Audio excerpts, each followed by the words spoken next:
Saya sudah sebelum Bapak bicara saya sudah kasih instruksi. Ya TKDN sudahlah. Ya niatnya baik, ya kan nasionalisme.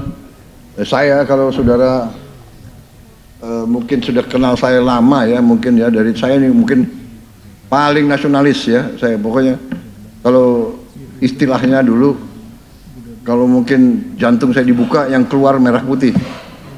Mungkin di HKTI ya. Saya kira kita terus akan menjaga faktor pangan, karena pangan itu dasar dari semua. Ya. Kalau situasi sangat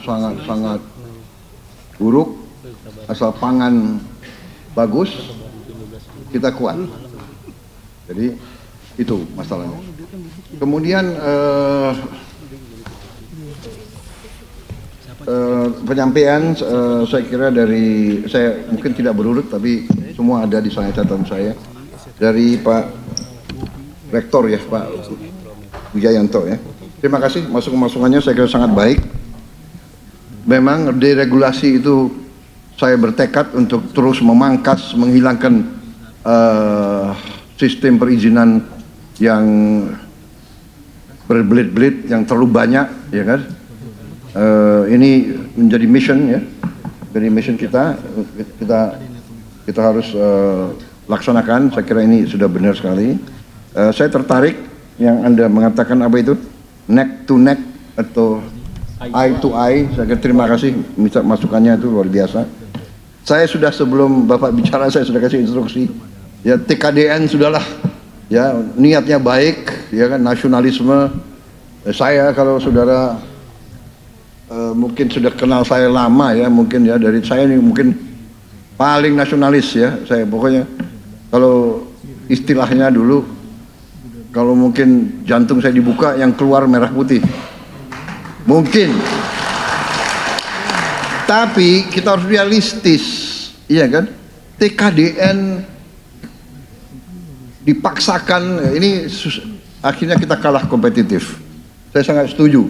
TKDN fleksibel sajalah, mungkin diganti dengan insentif, ya.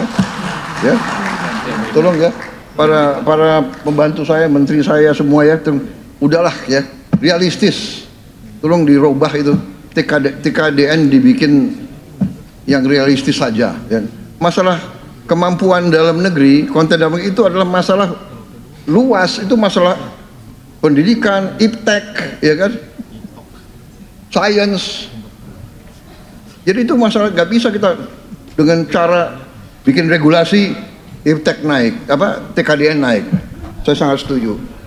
Kemudian masalah manufacturing, low hanging fruit, terima kasih Pak Rektor. Jadi sudah ya. Kemudian masalah buruh, terima kasih saran-saran Pak Iqbal, saya kira saran Anda itu sangat baik. Sekarang saya minta ya, Permendag nomor 8 masalahnya apa? Segera lapor ke saya ya. Habis ini kalau itu tidak menguntungkan kita secara bangsa, ya sudah cabut aja deh ya. Di sini ada Menseknek ada di sini.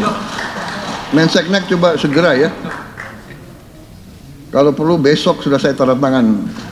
Tapi enggak, saya berangkat ke luar negeri nanti begitu saya kembali ya. Saudara-saudara, masuk bagian deregulasi ya. Deregulasi ya. Tapi saya terima kasih Pak Said Iqbal. Terima kasih inisiatif Anda lobby ke internasional AFL-CIO. Terima kasih. Tapi yang lebih saya tertarik usulnya si Pak Said ini ya adalah Satgas PHK. Ini suatu usul yang sangat baik ya, saya terima kasih. Jadi ternyata manfaat kita berjam-jam di sini ada manfaatnya ya. Benar nggak? Ya. Iya kan? Jadi saya percaya kali gini, waduh ini banyak media ya. Gak enak nih kalau aku terlalu terbuka nih direkam terus ya. Ini live. Live ya? Waduh, repot. Tapi udahlah, udah ya, kita transparan aja ya. Enggak, saya mau mengakui bahwa saya memang waktu jadi siswa, ya saya ini ya nggak terlalu hebat lah sebagai siswa, ya. Dan sekarang pun saya merasa saya ini tidak terlalu pinter.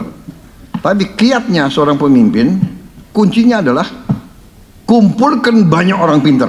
Nah, iya kan? Jadi kalau Anda perhatikan pembantu saya banyak yang botak ini sebabnya. Pinter. Pakai orang pinter, pakai profesor, pakai. Dengarkan dari manapun. Nah, ini saya terima kasih. Jadi berjam-jam kita di sini, bagi saya sangat beruntung. Saya sangat terima kasih. Saya salah satu idenya Pak Said Iqbal, aku akuilah benar-benar ini sesuatu yang bagi saya sangat penting. Saya kira bentuk Satgas PHK segera, libatkan pemerintah, libatkan serikat buruh, libatkan dunia akademi, ya, libatkan rektor-rektor, libatkan BPJS dan sebagainya. Satu Satgas kita antisipasi. Tapi saya ingin yakinkan ya kepada seluruh unsur serikat buruh, saya sangat yakin, saya sangat berkeyakinan, percaya saya dengan Pancasila dan Undang-Undang Dasar 45. Negara kita harus dikelola sebagai suatu keluarga. Jadi kalau ada buruh yang terlantar, itu harus kita bela, harus kita urus dengan sebaik-baiknya. Dan pemerintah kita sudah memikirkan, pemerintah sebelum saya juga sudah memikirkan. Kita punya BPJS tenaga kerja yang sekarang bisa memberi bantuan yang tadinya hanya 3 bulan, sekarang 6 bulan. Iya kan? Di RUT ada di sini BPJS. Iya kan? Jadi kalau memang terlantar, kita akan lindungi, kita akan bantu. Dan saudara-saudara, tidak boleh terlalu risau. Khawatir perlu. Ya kalau orang tidak khawatir, mungkin orangnya itu nggak normal, ya kan? Benar nggak? Jadi kita waspada perlu. Tapi saya ingatkan kita punya kekuatan, saudara-saudara. Menteri Perikanan ya, dan Kelautan sedang merancang. Kita akan menggunakan potensi kita di bidang kelautan dan juga budidaya ikan, budidaya udang, budidaya lobster dan sebagainya. Itu potensi protein. Kemudian seaweed juga sangat potensial. Dunia butuh protein. Kita punya potensi yang sangat besar. Kita punya pantai salah satu terpanjang di dunia. Kita punya pulau-pulau banyak dan pulau-pulau besar. Kita rencananya segera akan kita mulai tahun ini di pantai utara Jawa, saya ulangi, 20.000 hektar tambak ikan. 1 hektar akan menyerap 2 sampai 3 pekerja. 20.000 artinya minimal 40.000 orang bekerja. Itu hanya 20.000 hektar. Rencana kita sampai dengan 40.000 hektar. Kita akan mulai dalam waktu dekat segera. 40.000 hektar. Itu di pantai utara Jawa. Di luar Jawa segera akan dibuka di Waingapu. Di NTT Waingapu 2.000 hektar. Ya, sudah siap semua. Finance semua siap dan sebagainya. Dari mana-mana sudah diupayakan oleh Menteri KKP. Saya kira Menteri Keuangan juga segera akan keluarkan sudah ya. Oh, terima kasih Menteri Keuangan. Jadi sudah siap ya Waingapu. Jadi saudara-saudara, kita akan buka lapangan kerja baru. Nanti masalah PHK ini, saya sangat tertarik dengan usul Satgas PHK. Satgas PHK cari posko yang bagus, kita petakan semua, di mana ada peluang lapangan kerja, di mana ada PHK, kita bisa segera link and match dan pemerintah akan bantu. Saudara-saudara. Menteri Pertanian juga merencanakan kita akan melakukan investasi besar-besaran di bidang pertanian yang kita hitung nanti bisa menyerap 8 juta lapangan kerja. Ya, jadi itu yang saya sampaikan. Nah, tapi kalau saudara ya tolong sampaikan ya Pak Said Iqbal sama Mas Riz tadi ya. Kalau umpamanya ya kita tidak harapkan, tapi kalau memang benar ada perusahaan yang PHK yang ada di Jawa, ya kita tawarkan yang PHK. Saya bisa salurkan Anda bekerja, tapi mungkin di Kalimantan, atau di Halmahera, atau di Waingapu, atau di Merauke, atau ya dari situ. Oh nggak mau, saya hanya mau di Brebes. Ya nggak bisa dong, begitu ya kan?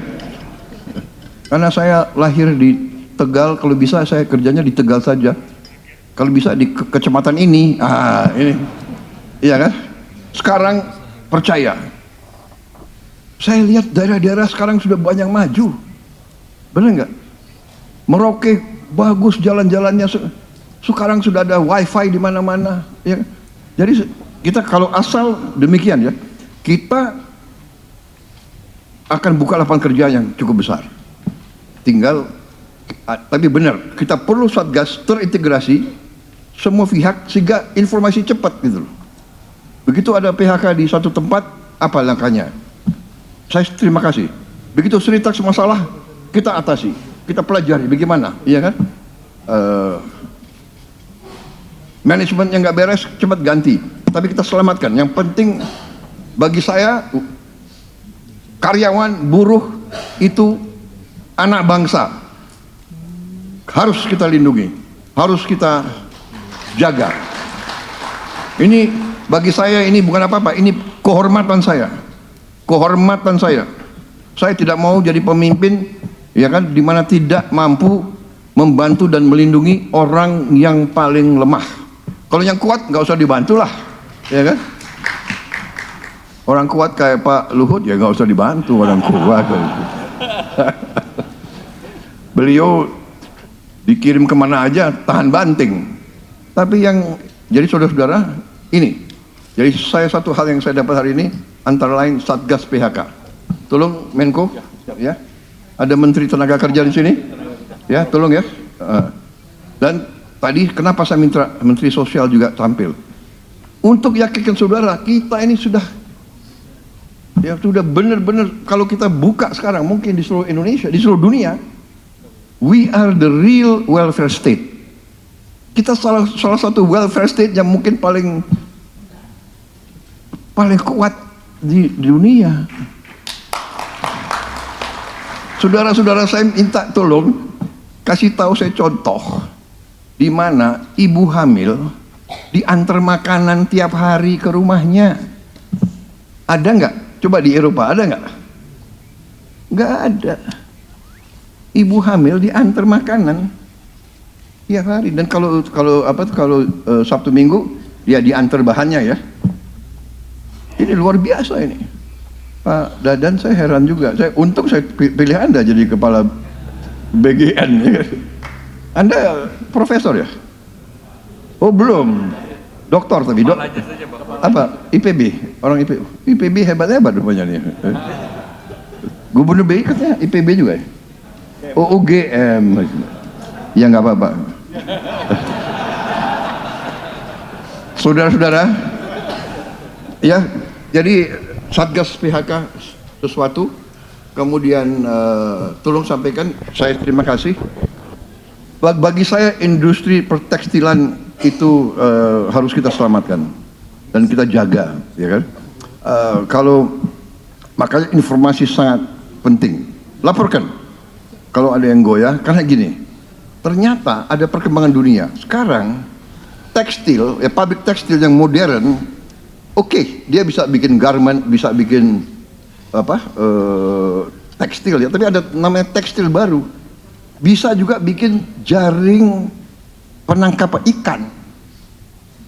Nah, ini potensi luar biasa, ya kan? Dan ini nilainya tinggi karena penangkapan ikan itu mungkin tiap 2-3 bulan harus ganti karena dia di laut nangkep sekian ton tiap hari. Jadi jaring penangkap ikan potensi. Kemudian tenda, sekarang bencana alam di seluruh dunia, tenda sangat penting, ya kan? Tentara butuh tenda, tentara butuh macam-macam tekstil. Jadi ini harus kita perhatikan, tapi tentunya di sini peran daripada badan terintegrasi dari semua stakeholder supaya informasi cepat. Ya, teknologi kita dengar di mana? Ada teknologi untuk bikin jaring penangkap ikan. Dan bagaimana ininya cari ke India, cari kemana? Kita lihat ada perkembangan apa? Ke arah mana sekarang? Membuat sekarang rumah murah prefab dari bahan sampah bekas umpamanya. Sekarang umpamanya kita sudah tahu kan, bikin baju kapas kita kurang, tapi kita bisa bikin baju dari rami, ya, dari kayu, rayon, dari pohon dan sebagainya. Ya, jadi itu tanggapan saya. Terima kasih, saya Iqbal. Terima kasih sudah sampaikan. Ada yang belum saya jawab?